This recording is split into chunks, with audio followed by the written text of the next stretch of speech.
Hi, this is my Malaysian travel vlog. എനിക്ക് മലേഷ്യയിൽ ഒരു 15 hours ലേ ഓവർ ഉണ്ടായിരുന്നു. അതായത് ഞാൻ കൊച്ചിയിൽ നിന്ന് അഡിലേഡ് പോവുകയാണ്, ഓസ്ട്രേലിയ.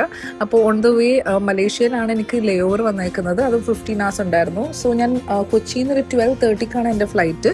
മലേഷ്യയിൽ എത്തിയപ്പോൾ ഒരു 7:30 ആയി. ഞാൻ ഈ വീഡിയോയിൽ ഡീറ്റെയിൽഡ് ആയിട്ട് എന്തായിരുന്നു ഞാൻ ട്രാവൽ ചെയ്യാൻ മുമ്പ് ഞാൻ എങ്ങനെ പ്ലാൻ ചെയ്തതെന്നാണ് ഞാൻ ഈ പറയുന്നത്. ഞാൻ ഈ പ്ലേസിൻ്റെ പേരൊക്കെ ഞാൻ പിന്നെ റിപ്പീറ്റ് ചെയ്യുന്നില്ല. It's already mentioned in the video.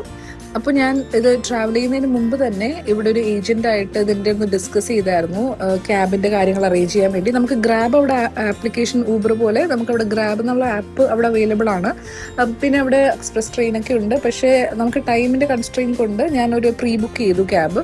അപ്പോൾ അത് ഈസി ആയിരുന്നു. ഞാൻ ഇവിടെ നിന്ന് തന്നെ എംഡാക്കിന് വേണ്ടി അപ്ലൈ ചെയ്തിട്ടുണ്ടായിരുന്നു. കാരണം നമുക്ക് മലേഷ്യയിൽ ഇന്ത്യൻസിന് ഫ്രീ ആയതുകൊണ്ട്, വിസ ഫ്രീ ആയതുകൊണ്ട് MDAC Malaysian digital arrival card apply ചെയ്തിട്ടാണ് ഞാൻ പോയത്. സോ ഇമിഗ്രേഷൻ വളരെ ഈസി ആയിരുന്നു. ഞാൻ അവിടെ ഒരു 7:30ക്ക് എത്തി.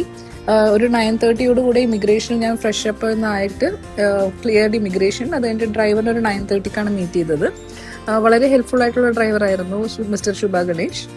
ഞാനൊരു 300 മലേഷ്യൻ റിങ്കറ്റ്സും ക്യാരി ചെയ്യുന്നുണ്ടായിരുന്നു. ഇവിടെ നിന്ന് തന്നെ, കൊച്ചിയിൽ നിന്ന് തന്നെ. ഞാൻ എയർപോർട്ടിൽ നിന്നൊന്നും അത് എക്സ്ചേഞ്ച് ചെയ്തില്ല. കൊച്ചിയിൽ നിന്ന് ഞാനൊരു ഓറിയന്റ് എക്സ്ചേഞ്ചിൽ ചെന്നിട്ട് നേരത്തെ തന്നെ ഞാൻ കുറച്ച് ഡോളേഴ്സും റിങ്കറ്റ്സൊക്കെ ഞാൻ ക്യാരി ചെയ്യുന്നുണ്ടായിരുന്നു. പിന്നെ ഒരു ഫോറക്സ് കാർഡും ഞാൻ പർച്ചേസ് ചെയ്തായിരുന്നു.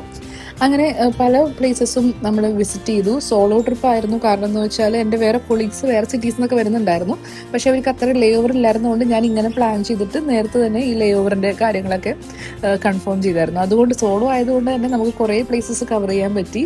അത് നമുക്ക് ഓരോ സ്ഥലത്ത് അതിൻ്റെ ഡിലേ ഒന്നും ഉണ്ടായിരുന്നില്ല. ഇപ്പോൾ ചൈന ടൗൺ അവിടെയൊക്കെ നമുക്ക് അധികം പർച്ചേസിങ്ങൊന്നും ചെയ്തില്ല. അപ്പോൾ സോളോ ആയതിൻ്റെ ഒരു ബെനിഫിറ്റ് ആയിരിക്കും ചിലപ്പോൾ അത്. അങ്ങനെ കുറേ പ്ലേസസ് കണ്ടു. ഞാൻ അധികം ഒന്നും പർച്ചേസ് ചെയ്തില്ല, കാരണം അടുത്തൊരു ഡെസ്റ്റിനേഷൻ ഉള്ളതുകൊണ്ട്. മെയിനായിട്ട് ഫ്രിഡ്ജ് മാഗ്നറ്റ്സ് മേടിച്ചു, കാരണം അതാണല്ലോ ഇമ്പോർട്ടൻറ്റ്. സുവനീർ എന്തായാലും വേണം. അങ്ങനെ ഞാനൊരു ഓൾമോസ്റ്റ് 5 ആയപ്പോൾ തന്നെ KL ഇന്റർനാഷണൽ എയർപോർട്ടിൽ തിരിച്ചെത്തി. ഓൾമോസ്റ്റ് ഒരു 7-8 hours ഒരു ലേ ഓവർ ആയിരുന്നു. അപ്പോൾ എന്തെങ്കിലും ഡൗട്ട് ഉണ്ടെങ്കിൽ ലെറ്റ് മീ നോ. ഞാൻ കുറേ ഫോട്ടോസ് എടുത്തിട്ടുണ്ട്, അത് ഞാനിവിടെ പോസ്റ്റ് ചെയ്യാം. ആ ഫോട്ടോസ് എടുത്തതെന്ന് വെച്ചാൽ ഞാൻ സോളോ ആയതുകൊണ്ട് ഓരോ സ്ഥലത്തുള്ള ടൂറിസ്റ്റാണ് ഓരോ ഫോട്ടോസ് എടുത്തത്. ശരിക്കും വേർത്തി ആയിട്ടുള്ളൊരു ലേ ഓവർ ആയിരുന്നു. ട്രിപ്പ് എടുത്തില്ലായിരുന്നെങ്കിൽ അതൊരു ലോസ് ആയേനെ. നല്ല അടിപൊളിയായിട്ടുള്ളൊരു കൺട്രി മലേഷ്യ. നല്ല സിവിക് സെൻസ് ഉണ്ട്, നല്ല ഇൻഫ്രാസ്ട്രക്ചർ. എനിക്ക് വളരെ ഇഷ്ടപ്പെട്ടു. Again I will definitely visit. So എൻ്റെ നെക്സ്റ്റ് ഫ്ലൈറ്റ് 10:30 ടു ഓസ്ട്രേലിയ. ഞാൻ ഇമിഗ്രേഷൻ ക്ലിയർ ചെയ്ത് ബോർഡ് ചെയ്തു. അങ്ങനെ ഞാൻ എൻ്റെ മെയിൻ ഡെസ്റ്റിനേഷൻ എത്തി. Thank you so much for watching. Take care. By.